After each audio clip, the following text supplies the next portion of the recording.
Se está presentando el tercer informe sectorial ambiente sobre ordenamiento territorial en el Perú. Y antes de plantear mis reflexiones sobre el tema, porque creo que este es el tema políticamente más sensible, permítanme antes de ello decirles que como ministro del Ambiente yo me siento muy orgulloso del equipo del sector ambiente, que incluye al Ministerio del Ambiente y a sus órganos adscritos, entre ellos el SENAMI, el Servicio Nacional de Meteorología e Hidrología, no solo por su dedicación en el trabajo y el trabajo basado en resultados, sino a su vez por la capacidad de poder documentar esos avances en una lógica de Estado, con el fin de dejar una huella clara para que el próximo gobierno pueda asumir sus propios retos fundamentado en lo que ya se logró. Creo que el Perú será un país más grande, con más bienestar, con más sostenibilidad, si todos pensamos en una lógica de Estado donde el protagonismo tiene que ser eliminado y lo que debe estar presente es el bienestar de la nación, y esa es la lógica de estos informes sectoriales ambiente. Y yo agradezco la presencia de un muy buen amigo, directo amigo, y además un encantado del ordenamiento territorial, Carlos Amati León, porque de Carlos yo aprendí que cuando uno piensa en el territorio peruano, la lógica histórica ha sido la ocupación desordenada, en especial en la República. Desde el virreinato hacia la República entramos a un proceso de ocupación desordenada del territorio. No una ocupación planificada, no una ocupación pensada y menos una ocupación concertada. Y esto me lleva a una primera reflexión. El ordenamiento territorial es una herramienta de concertación. Tiene sustento técnico, pero a su vez lleva a una concertación política, para que podamos decidir como peruanos cómo le queremos dar sostenibilidad al territorio. Y miren ustedes, probablemente no hayan completamente reparado en qué lugar nos encontramos. Este podría ser identificado como justamente un espacio en donde el ordenamiento territorial se ha aplicado.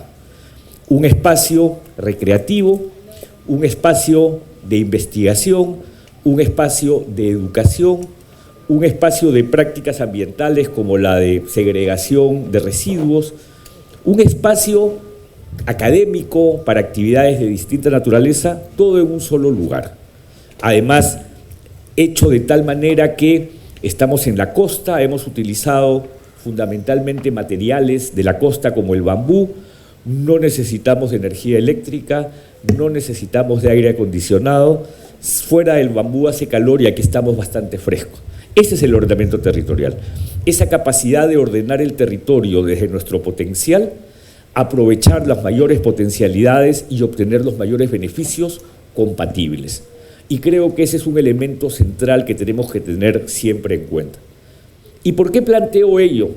Porque como dije hace unos minutos, no hay probablemente, en especial en épocas de campaña política, y no es que vaya a ingresar a debates políticos, pero no hay tema más sensible en una campaña política, temas, porque son dos, que en primer lugar los recursos naturales, su dominio, el Estado operador, quién es el que percibe las regalías, es decir, el de los recursos naturales.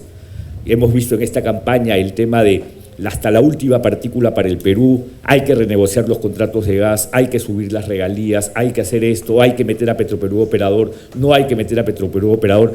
Y ese es el debate siempre, de quién son los recursos y cómo nos generan beneficios. Y el segundo gran debate es el que nos reúne hoy día, el debate del ordenamiento territorial. ¿Por qué? Porque el ordenamiento territorial es correctamente una herramienta política, pero mal vista es una herramienta para hacer política individual, política que responda a un interés individual, porque el ordenamiento territorial es una herramienta de política de concertación, multinivel, multisectorial y multiactor.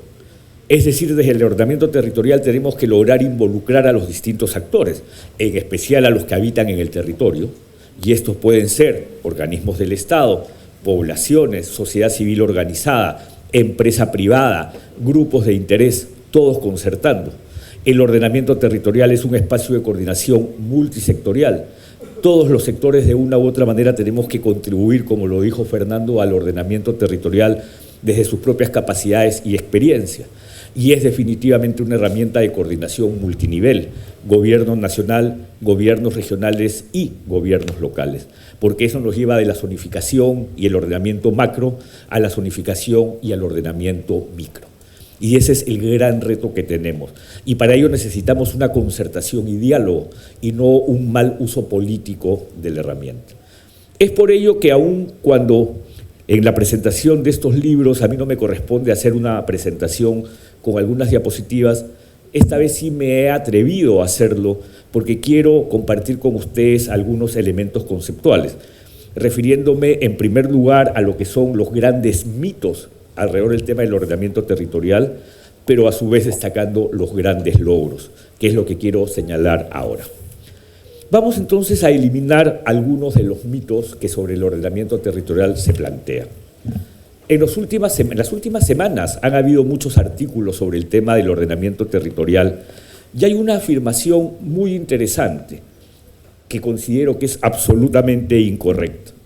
En el Perú no hemos avanzado nada en este último lustro o en esta última década en ordenamiento territorial porque no hemos promulgado una ley sobre la materia. Falso. Y falso no solamente porque sea una posición incorrecta, sino porque, por otro lado, no son las leyes las que necesariamente motivan conductas, sino que son las conductas las que motivan políticas.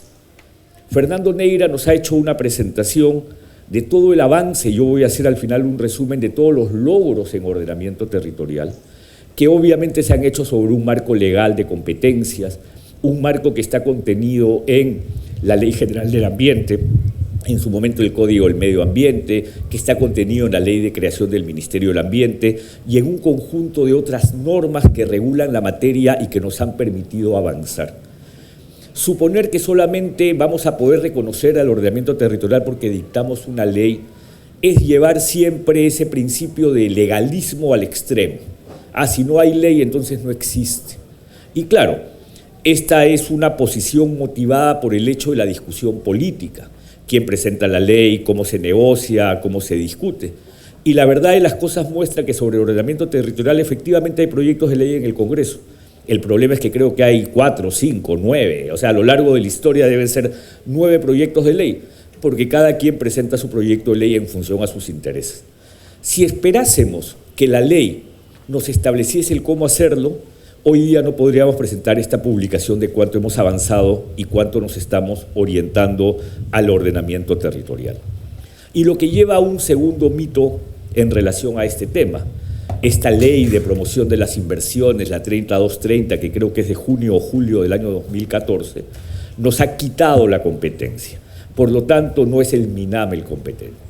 Y eso es absolutamente incorrecto, porque lo que esa ley dice es que tenemos que tener una política que obviamente es competencia del MINAM, con el voto aprobatorio del Consejo de Ministros, que ya la tenemos desde hace muchos años, lo hizo el ministro Antonio Brac en su momento, y con el refrendo del presidente del Consejo de Ministros. El refrendo no significa la asignación de una competencia a nadie, sigue siendo el MINAM el competente. Pero esto lleva, y espero, no sé si le escribí al señor Belaúnde, que escribió en un blog del diario Gestión, a que señale que, por ejemplo, no es el Ministerio del Ambiente la autoridad que puede liderar el proceso de ordenamiento territorial, porque tenemos una visión sesgada del tema. Miren, esto es una tendencia común y continua. Muchas veces, y lo he leído en algunos documentos recientes que se formularon por instituciones importantes como el CIES para la campaña política para los candidatos, he escuchado afirmaciones decir: el cambio climático debiera estar en PCM, hay que sacarlo del MINAM, hay que pasarlo a PCM, porque finalmente ahí le vamos a dar transversalidad. ¿Saben qué? Hagan eso y lo matan. Y no porque tenga alguna crítica con PCM, sino que PCM tiene otra lógica de concertación, no tiene la lógica de la especialidad, obviamente. En el mundo, lo que necesitamos y en el ejercicio de la gestión pública es lo que en inglés se dicen los champions. ¿Qué es un champion? Cuando en el idioma inglés alguien le dice necesitamos un champion es más allá que un líder. O sea, es un líder que motiva, es un líder que genera que los distintos actores lo escuchen y lo sigan, que genera cambio, que motiva cambio.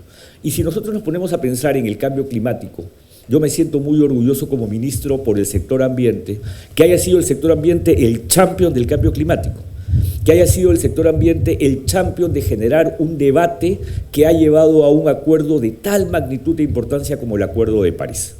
Igual en el ordenamiento territorial. Hay que establecer, sí, mecanismos de mayor coordinación intersectorial, pero no hay que quitar la voluntad a quien tiene la capacidad y la especialidad para hacerlo. Porque en ese tema de la competencia del MINAM hay un agregado. En el Perú, si yo les preguntase cuál es la autoridad de recursos naturales, la respuesta sería, no estoy muy seguro. En el pasado podíamos suponer que era ONERN, la Oficina Nacional de Evaluación de Recursos Naturales. Años después quizás podíamos concluir que era INRENA, el Instituto Nacional de Recursos Naturales. Pero hoy día los recursos naturales están distribuidos en distintos sectores. Producción tiene pesca, agricultura tiene agua y bosques, el MINAM ve a través de CITES y otras cosas fauna, diversidad biológica y servicios ecosistémicos del bosque. En los no renovables tenemos energía y minas. Entonces, ¿quién puede ser una entidad que organice a todas estas otras entidades en una tarea tan importante como el ordenamiento territorial? Aquella que pueda tener esa capacidad de mayor transversalidad, porque ve no solamente el territorio y su calidad, sino ve la diversidad biológica, ve los servicios ecosistémicos y ve otras materias. Y ese es el MINAM, y creo que lo puede hacer de manera responsable. Pero claro, reconozcamos que se generaron muchos temores cuando el año 2011 un presidente regional tomó la decisión de decir: ya hice mi ordenamiento territorial y en consecuencia prohíbo toda la minería en mi región. Eso no es ordenamiento territorial. O sea, ese no es un mecanismo de concertación, esa es una decisión política arbitraria. El Tribunal Constitucional revocó esa decisión, pero no debemos llevar el ordenamiento territorial a convertirlo en una herramienta para ver a quién excluyo, cómo lo excluyo, desde cuándo lo excluyo y qué tipo de limitaciones exageradas le pongo. El ordenamiento territorial debe ser lo contrario, debe ser el mecanismo que acerca, que sugiere y define usos, como voy a explicar más adelante, pero no que está elaborado para en una decisión casi de escritorio tomar una definición de excluyo a alguien de poder desarrollar el potencial del territorio. Un cuarto mito es que algunos señalan que estas figuras de los estudios especializados y el diagnóstico integrado del territorio ha sido una medida orientada a retrasar el ordenamiento territorial. Pero miren ustedes, Fernando no lo destacó, pero yo sí quiero destacarlo. Los estudios especializados son estudios que se hacen después de la zonificación ecológica económica. La zonificación ecológica económica, ¿qué hace? Define potenciales. Y estos potenciales pueden ser potenciales superpuestos. Huancavelica es un buen ejemplo de una zonificación concluida que dice: Huancavelica tiene, y puedo estar equivocándome en el detalle del número, cercano lo voy a decir, 17% de potencial forestal, 80%, 70% de potencial bioecológico, 71% de potencial minero metálico, 83% de potencial minero no metálico, tanto por ciento de potencial urbano, etc. Obviamente, la suma de esos números no da 100. La suma de esos números lo que te está diciendo es: hay potenciales superpuestos. Y sobre esos potenciales superpuestos, ¿cómo podemos trabajar?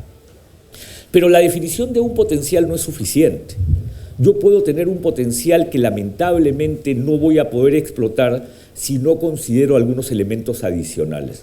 Y ahí Carlos me corregirá, Carlos Amati León, cuando yo he hablado con lamistas que me dicen: antes de la carretera marginal de la Selva, Lamas era el centro de San Martín. La carretera marginal de la Selva movió el centro a Tarapoto, ¿no? Entonces, la construcción de una carretera, Carlos Iván de Gregori en sus libros sobre Sendero Luminoso y su origen, por ejemplo, plantea cómo una carretera separó una relación histórica entre Huamanga y Huanta, ¿no? Lo que generó la infraestructura en relación a diferencias entre dos espacios que naturalmente se vinculaban y comerciaban entre sí. Entonces, por eso son los estudios especializados, y los estudios especializados que plantea justamente este proceso es: hay que analizar la capacidad institucional, Hay que analizar la normativa y las políticas que tengan incidencia territorial, pero vienen probablemente las más importantes. Hay que evaluar los riesgos de desastres y vulnerabilidad al cambio climático. Porque yo puedo tener un potencial en el territorio, en una quebrada que probablemente va a sufrir deslizamientos continuos, fruto del cambio climático o la variabilidad climática. Y si yo tomo una decisión que no se basa en el concepto de resiliencia, voy a fallar.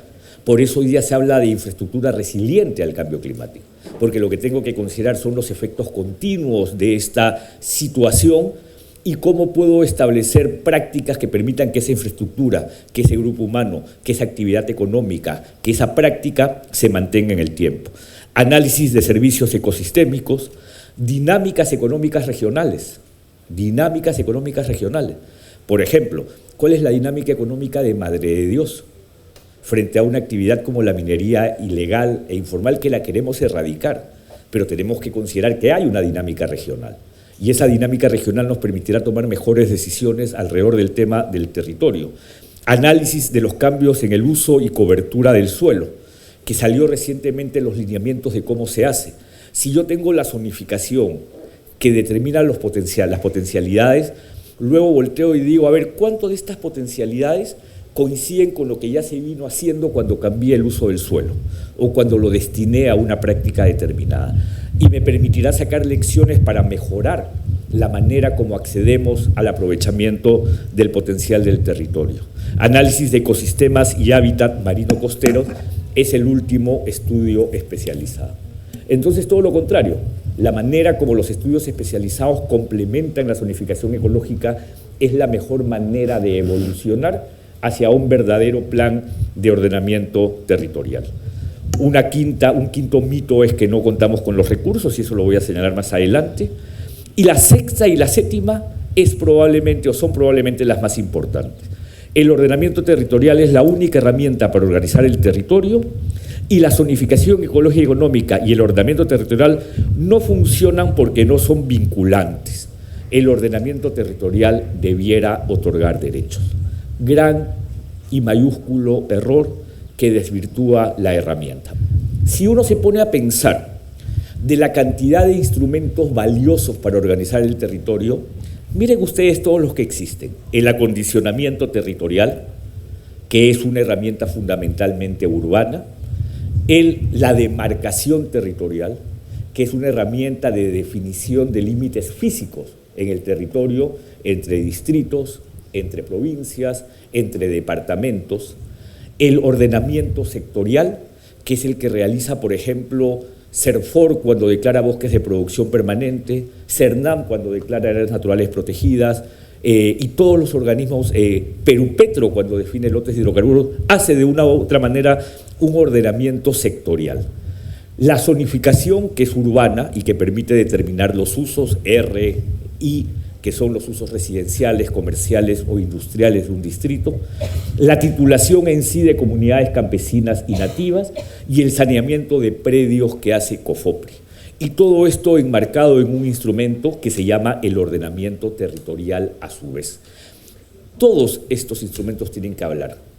No es que uno tiene que abarcar todos, más bien todos tienen que dialogar entre sí.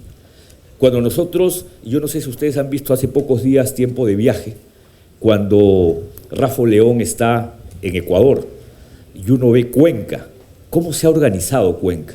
Realmente qué sana envidia de una provincia, de una localidad de nuestro vecino país, explotada de tal manera que tiene un centro histórico impecable, una zona turística bien llevada, una zona moderna en donde la lógica urbana funciona y donde reciben turismo.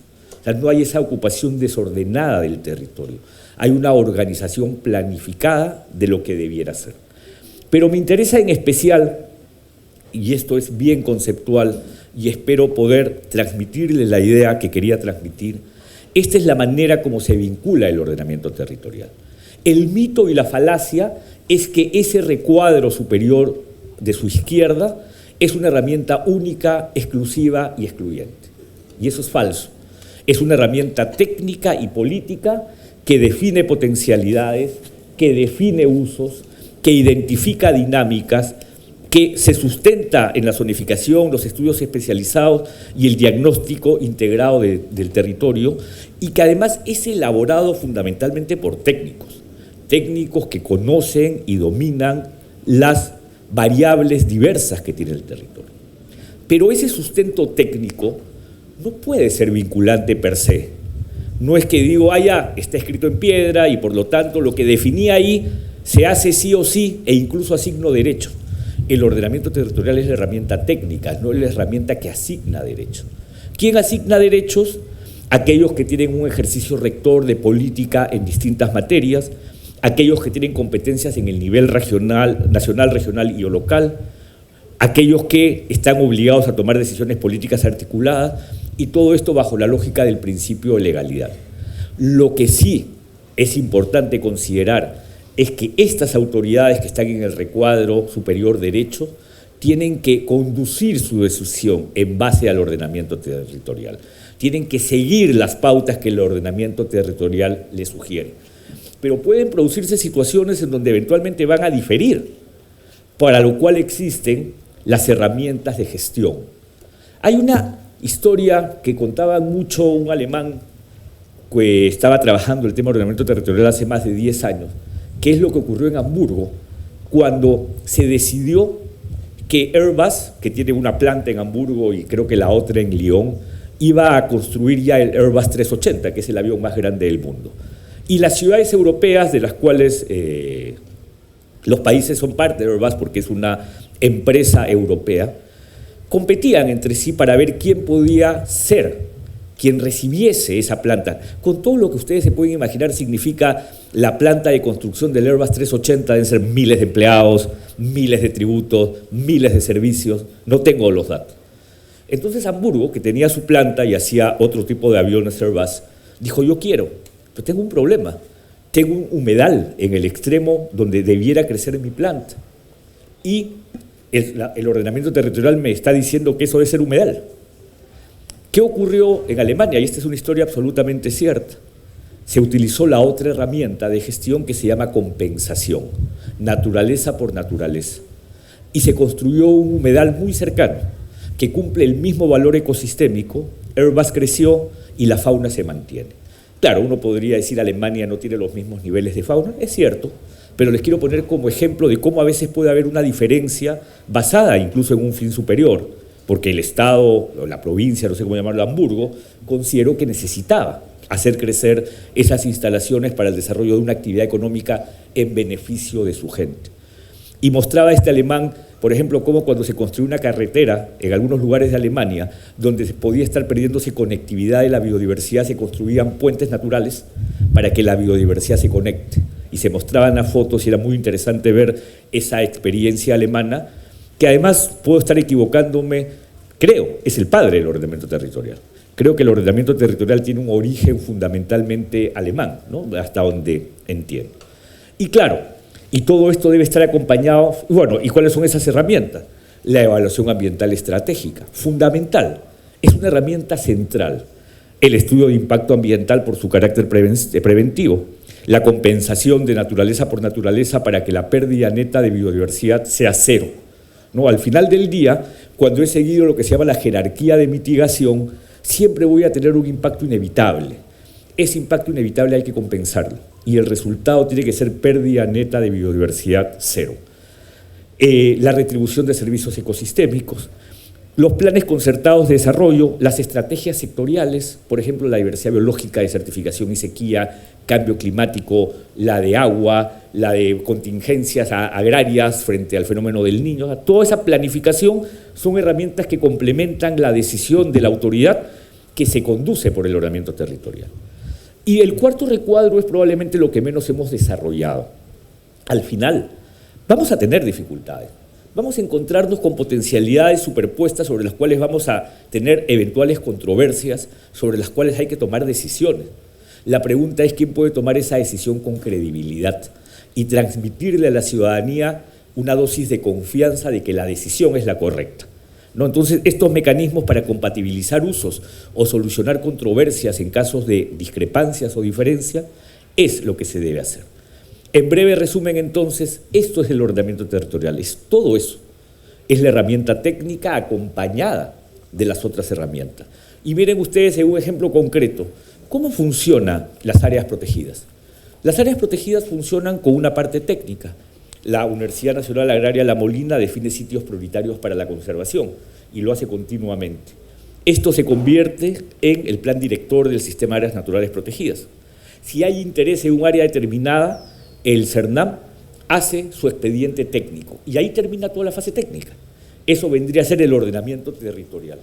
¿Pero qué falta ahí? La decisión política. Luego pasa a una decisión por un decreto supremo. Esa es la segunda parte, en donde en el caso nuestro nos toca convencer, nos toca señalar la importancia, por ejemplo, que tiene Mar Pacífico Tropical. ¿No? ¿Frente a qué? Lotes de hidrocarburos, donde el dilema, y ustedes lo deben estar leyendo recientemente, es que los operadores de hidrocarburos piensan que van a verse limitados en sus derechos.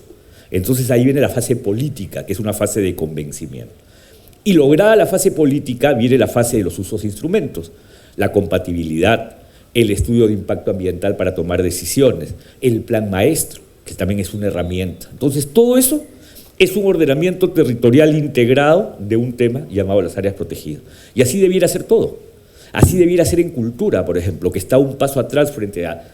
La cultura, los sitios culturales están un paso atrás frente a los sitios naturales. Pues no tenemos por eso una identificación clara, inscrita, con claridad de lo que significa de Nazca. Al final nadie sabe exactamente las líneas de Nazca hasta dónde llegan. Tenemos la imagen de 6 líneas, bueno, hay 300 geoglifos.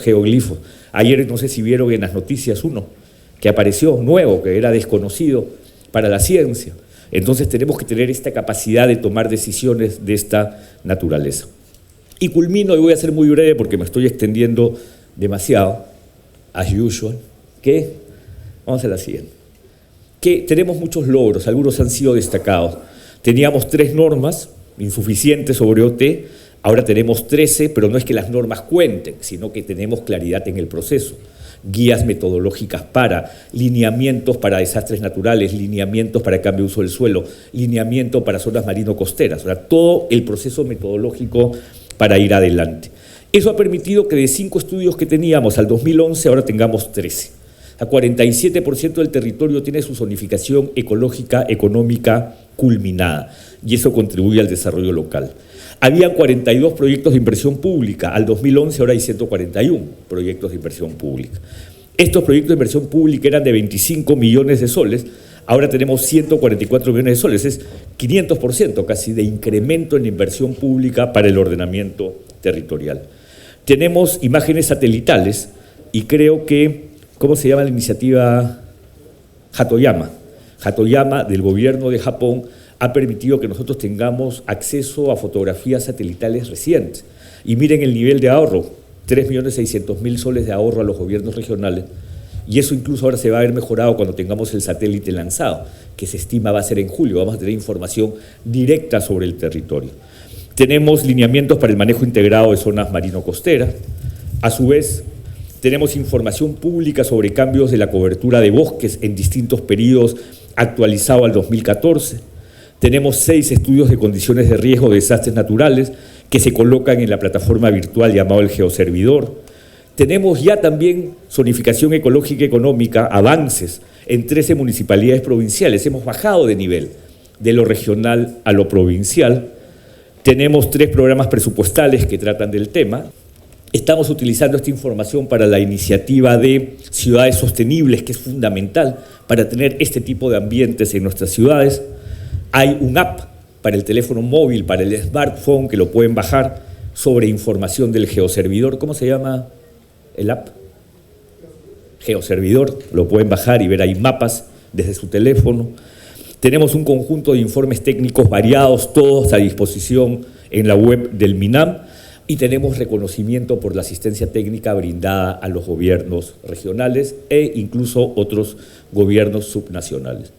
Entonces, el paso está dado, la huella está marcada, continuemos, insistamos, avancemos, culminemos estos procesos, con todas las diferencias, no lo politicemos, hagamos que el ordenamiento territorial sea una realidad basada en una información técnica sólida que ayude al Perú a caminar hacia la sostenibilidad que todos esperamos. Muchísimas gracias.